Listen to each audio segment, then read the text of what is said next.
इसके बाद जैसे भगवान रथ से उतर गए तो रथ उसी समय जल करके खाक हो गया।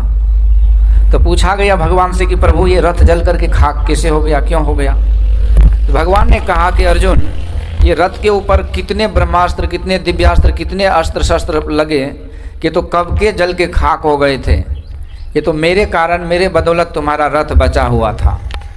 इसी तरह से जब तक में जग होता है, कुछ होता है, तो उस बीच में अलय बलय काल कष्ट कुछ नहीं रहता है। और इसलिए जग की बड़ी महिमा है। तो जग जब शुरू होता है तो बाहरी दृष्टि से आप देखिए,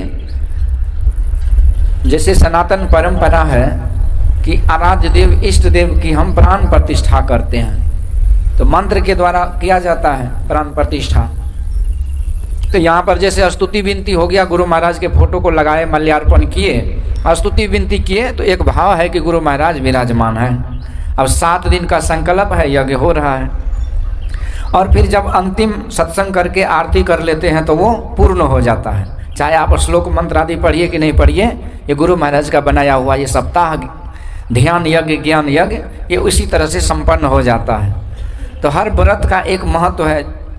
जैसे आप एकादशी है, एकादशी के दिन ही एकादशी कीजिएगा ना, तो उस दिन भूखे रहने से फायदा होता है। अब बाद में आप कितना भूखे सूखे, खास फायदा नहीं होता है।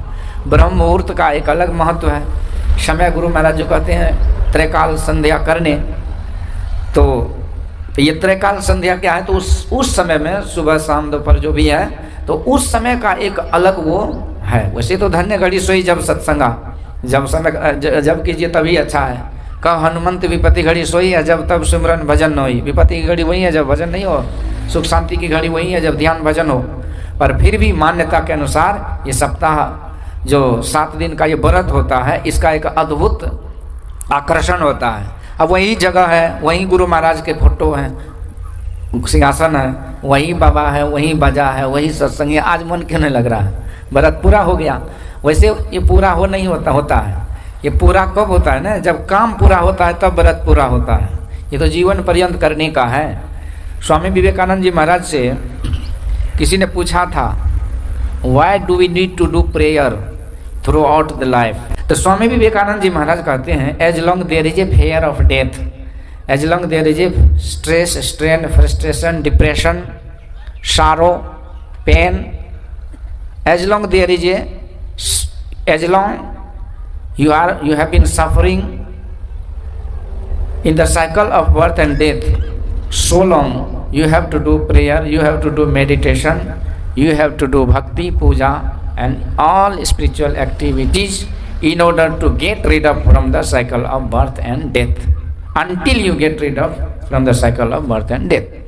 कहते हैं जब तक ये आवागमन का दुख है, जब तक दैहिक दैविक भौतिक ताप है, जब तक शारीरिक और मानसिक रोग है, जब तक सट विकार के शिकार हैं, जब तक 5 विषय के बाजार में घूम रहे हैं, विषय होकर विषपान कर रहे हैं, ये विषय भोग करने की प्रवृत्ति है और जिस कारण से दुख में पड़े, तो जब तक ये सब झंझट है, बीमारी है, तब तक भक्ति करनी पड़ेगी। और जब ये सब छूट जाएगा तब भक्ति पूरा हो गया, तभी भक्ति पूरा हुआ। तो इसीलिए काम पूरा नहीं होता है, पर बीच बीच में जैसे आदमी यात्रा करते हैं, तो यात्रा करते तो कंटिन्यू यात्रा तो नहीं कर पाते ना, इसलिए बीच बीच में रेस्ट होता है और फिर यात्रा शुरू होती है। तो ये स्पेशल है यात्रा। यात्रा करते करते भी बीच में, जैसे गाड़ी बैटरी वाली है, बैटरी वाली गाड़ी है तो चल रही, तो चलते चलते रुक जाती है ना, क्योंकि डिस्चार्ज हो जाता है। फिर एक बार चार्ज कीजिए तो फिर चलती रहती है। तो इसी तरह से बीच बीच में गुरु महाराज जैसा वैज्ञानिक कौन होंगे? गुरु महाराज कितने अद्भुत, मतलब कितने उपकारी गुरु महाराज थे कि इस तरह से सिस्टम बनाए ना कि आदमी अपने आप को सिस्टम में रख ले, काम हो जाएगा। किसी बच्चा को पढ़ना है क्या, पढ़ने का मन नहीं है तो ठीक है, नहीं पढ़ो, जाके स्कूल में खेलते रहो। अब स्कूल जाएगा तो एक दूसरे को देखते हुए, पढ़ते हुए प्रेरित होकर के पढ़वे करेगा, जाएगा कहाँ?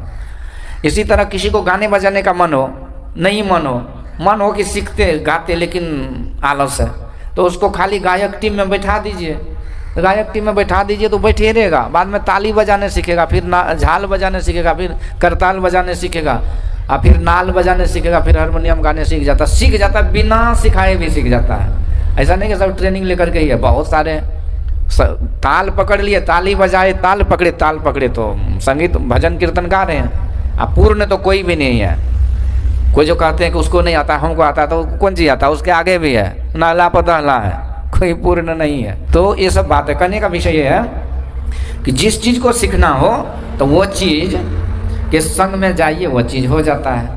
अब जब सत्संग के द्वारा हम जान गए कि ध्यान से ही कल्याण होगा, ध्यान करना तो आसान है नहीं, दही चूड़ा थोड़े है खींच लिए हो गया ध्यान।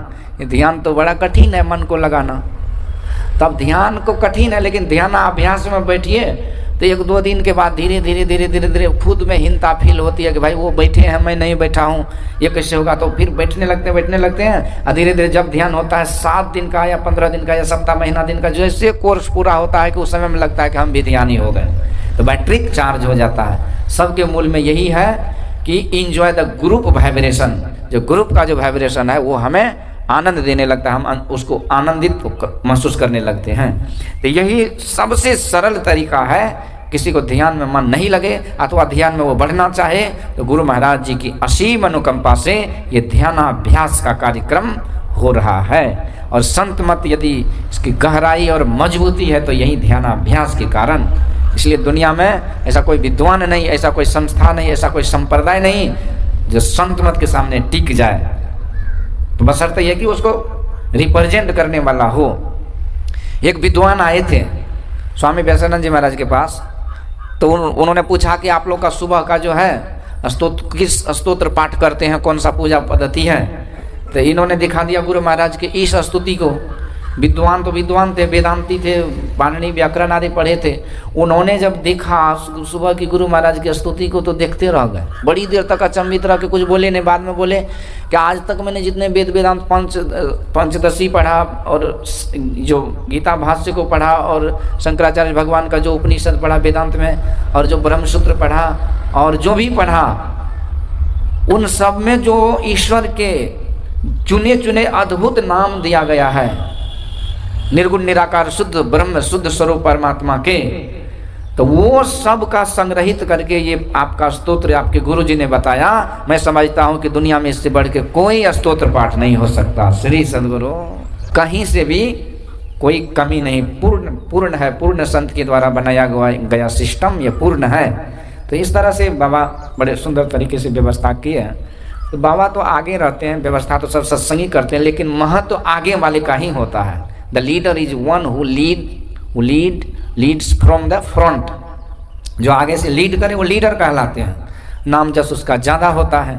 10-11 प्लेयर का क्रिकेट होता है, कितने प्लेयर उसमें रन बनाते हैं, बॉलिंग करते हैं, बैटिंग करते हैं, लेकिन कप्तान जो होता है उसका विशेष महत्व होता है, वही मेडल ट्रॉफी उठाता है। तो इस तरह से प्रायः सत्संग मंदिर में गुरु महाराज की दया से ये ध्यानाभ्यास हो रहा है। जहाँ भी हो रहा है वहाँ तरक्की हो रही है।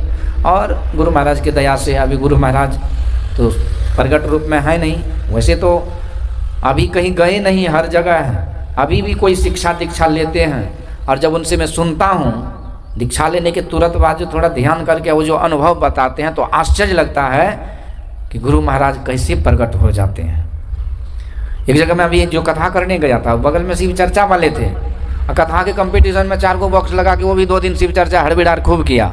बाद में कथा हुई, बाद में वो दोनों पैरानी आ गया कि हमको दीक्षा दीजिए।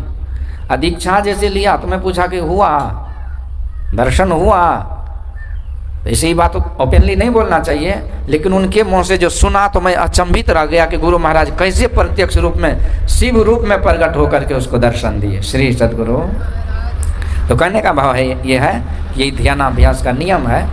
तो इस तरह से साल साल में होते रहते हैं। गुरु महाराज से प्रार्थना है कि इसी तरह से होता रहे तो हम लोग को भी सत्संग मिलता रहेगा, सत्संगी को भी लाभ होगा, गुरु महाराज के ज्ञान ध्यान का प्रचार होगा, तो इससे सबका कल्याण है। बोलिए श्री सद्गुरु।